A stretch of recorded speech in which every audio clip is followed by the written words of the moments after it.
Hello students, welcome in this class.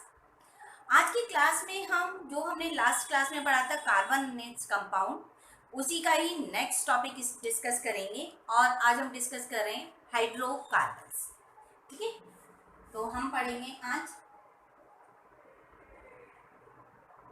Hydrocarbons. जैसे name से पता चलता है, hydro related to hydrogen and carbon. तो ऐसे कंपाउंड्स जो कार्बन और हाइड्रोजन के कॉम्बिनेशन से बनाए जाते हैं उन्हें हाइड्रोकार्बन कहा जाए। इन्हें सिंपली हम ऑर्गेनिक कंपाउंड्स भी बोलते हैं। ऑर्गेनिक कंपाउंड्स में और भी अदर एटम्स भी हम कंबाइन कर सकते हैं। तो अभी हम सिंपली आपसे बात कर रहे हैं हाइड्रोकार्बन्स की, जो कार्बन और हाइड्रोजन के कॉम्बिनेशन से बने हुए। या हम क्लासिफिकेशन की बात करें तो हाइड्रोकार्बन्स को हम टू कैटेगरीज में क्लासिफाई करते हैं, जिसे बोला जाता है saturated hydrocarbon and unsaturated hydrocarbon. Saturated, हम हाइड्रोकार्बन की बात कर रहे हैं, दैट मीन्स कार्बन और हाइड्रोजन कंबाइन है। और लास्ट क्लास में हम ऑलरेडी पढ़ चुके हैं कि कार्बन में कैटिनेशन की प्रॉपर्टी होती है और उसकी 4 वैलेंसी होती है। तो कार्बन अपनी 4 वैलेंसी किसी सेम एटम या डिफरेंट एटम्स के साथ भी कंबाइन कर सकता है और बहुत सारे कार्बन एक दूसरे के साथ अटैच हो जाते हैं। तो जब हम सैचुरेटेड हाइड्रोकार्बन्स की बात करते हैं तो सैचुरेटेड का मीनिंग है कि जितने भी कार्बन्स की आप बात कर रहे हो उन सारे कार्बन्स के बीच में सिंगल बॉन्ड है, ओनली सिंगल बॉन्ड। कितने भी कार्बन्स एक दूसरे से अटैच हो सकते हैं, बट वो सारे कार्बन्स सिंगल बॉन्ड से ही अटैच हैं और बाकी उनकी जो अदर वैलेंसीज है वो हाइड्रोजन से सेटिस्फाई है। जैसे यदि मैं एक सिंगल कार्बन की बात करती हूँ तो सिंगल कार्बन के पास 4 वैलेंसी है, ये 4 हाइड्रोजन से सेटिस्फाई हो गई। यदि मैंने 2 कार्बन अटैच किए तो दोनों कार्बन के पास 3 वैलेंसीज और बचेगी, वो हाइड्रोजन से सेटिस्फाई हो गई। तो यहाँ फॉर्मूला क्या बन गया आपका CH4, यहाँ कितना आ गया C2H6। यदि हम 3 कार्बन एक दूसरे से अटैच करते हैं और रिमेनिंग वैलेंसीज उनकी हाइड्रोजन से सेटिस्फाई करते हैं तो हम यहाँ फॉर्मूला देखते हैं, हमारे पास बनता है C3H8। यहाँ आप सभी फॉर्मूलेज में देख रहे हैं जो कार्बन कार्बन है ये आपस में सिंगल बॉन्ड से अटैच है। जितने भी कार्बन हमने फॉर्मूले में अटैच किए, यदि सारे कार्बन सिंगल बॉन्ड से अटैच होते हैं तो उसको हम बोलते हैं सैचुरेटेड हाइड्रोकार्बन। ठीक है ना, यदि सिंगल बॉन्ड है ओनली तो उसको बोला जाता है सैचुरेटेड हाइड्रोकार्बन। और यदि यहाँ हम डिनोट कर देते हैं कि इसमें only single bond is present in between carbon carbon. ठीक है, अब सेकंड थिंग आती है अनसैचुरेटेड की। तो हमारे पास 2 बॉन्ड्स और रहते हैं जिसको हम डबल और ट्रिपल बॉन्ड बोलते हैं। इफ एटलीस्ट वन डबल और triple bond present between carbon carbon, यदि कम से कम एक डबल या ट्रिपल बॉन्ड कार्बन कार्बन के बीच में प्रेजेंट हो तो उसको हम बोलते हैं अनसैचुरेटेड हाइड्रोकार्बन। सैचुरेटेड हाइड्रोकार्बन को हम कहते हैं एल्केन। है ना, सैचुरेटेड को क्या बोलते हैं एल्केन।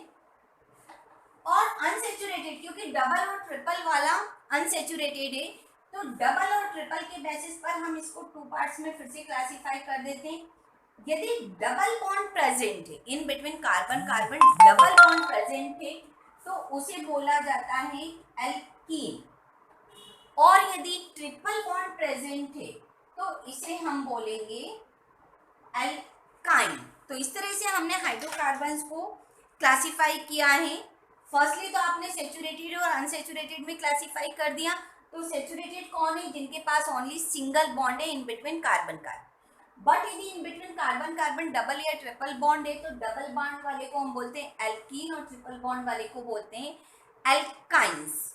ठीक है, जैसे अभी हमने काफी सारे फॉर्मूलेज देखे, सारे हमने सिंगल बॉन्ड के देखे थे।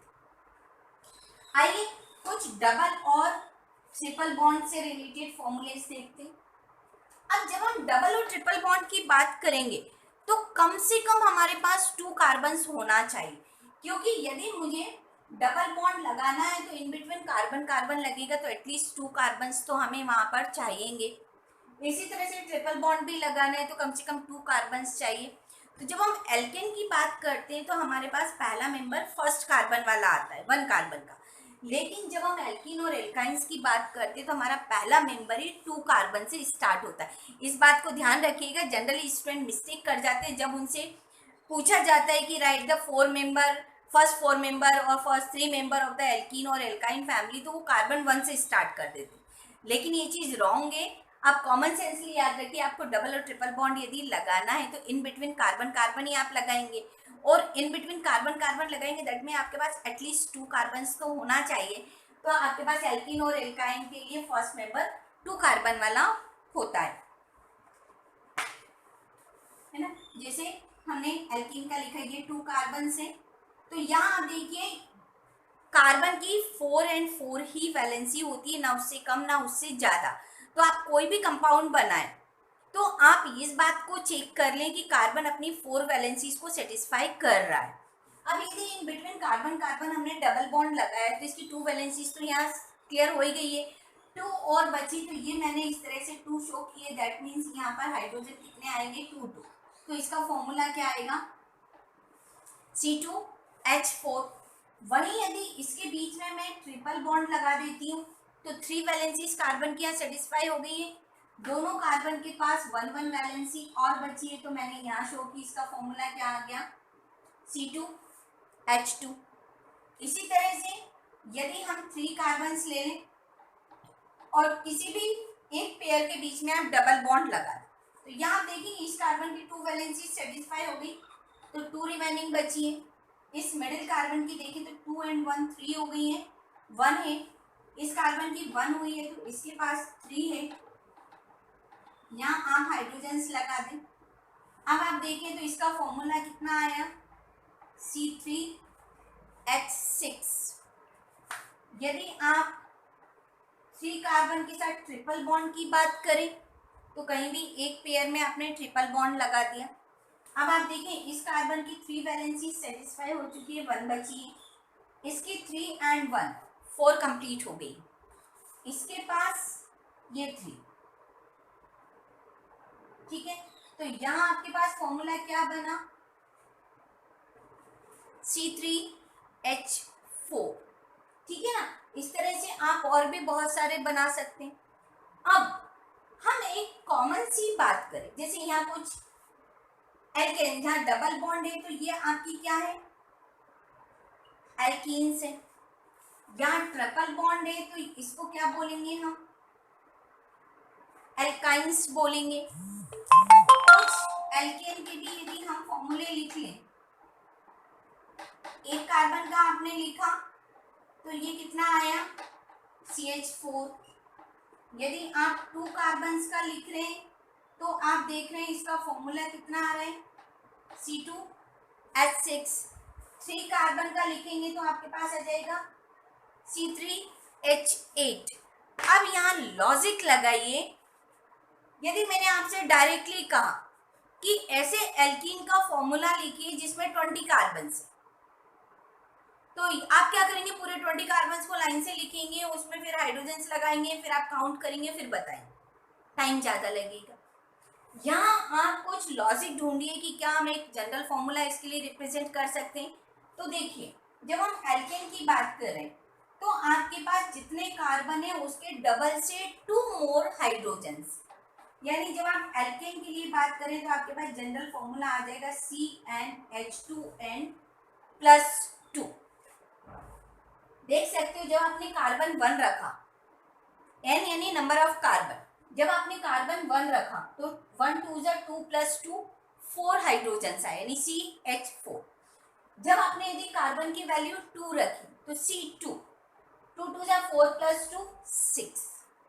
If you write the carbon 3 then hydrogen 3 2 6 + 2 8। इस तरह से यदि आप 20 कार्बन्स रखते हो तो हाइड्रोजन कितने आएंगे 22 40 + 2 42। तो C20H42 आप क्विकली बता सकते हो। ये आपके किसके लिए फॉर्मूला निकला? एल्केन के लिए।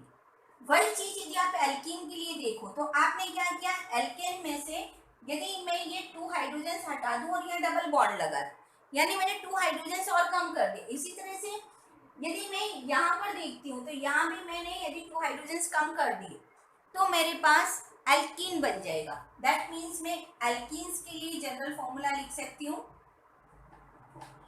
CnH2n -2, sorry only CnH2n। देखिए 2 कार्बन 4 हाइड्रोजन, 2 2 जा 4, फिर यहाँ 3 कार्बन 6 हाइड्रोजन, 3 2 जा 6। तो जितने कार्बन है उसका जस्ट डबल हाइड्रोजन हो जाए तो वो क्या होगा आपका? एल्कीन हो जाएगा। वही एल्काइंस की बात करें तो एल्कीन और एल्काइन के फॉर्मूले में क्या है, 2 हाइड्रोजन और कम हो गए।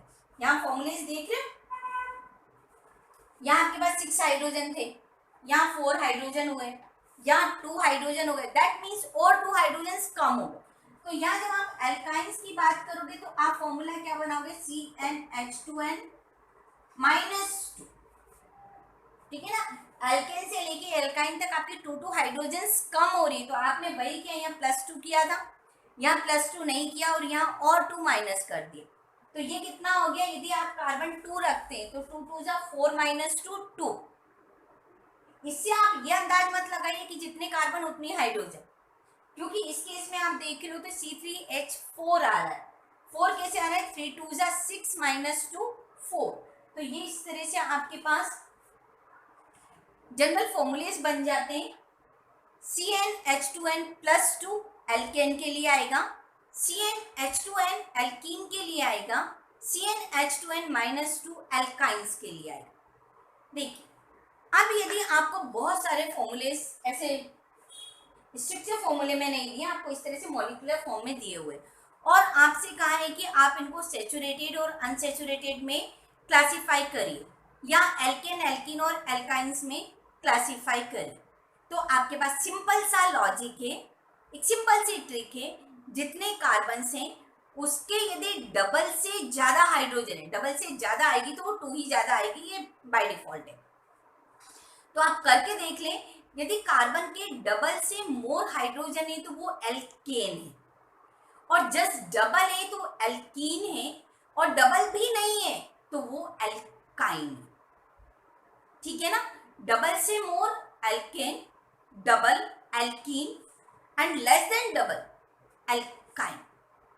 ठीक है। एक और चीज आपको बताती हूँ, ये जो आप नेम लिख रहे हो एल्केन, एल्कीन, एल्काइन, है ना। अब कई बार हम भूल जाते हैं कि किस में डबल बॉन्ड आएगा, किस में सिंगल बॉन्ड आएगा।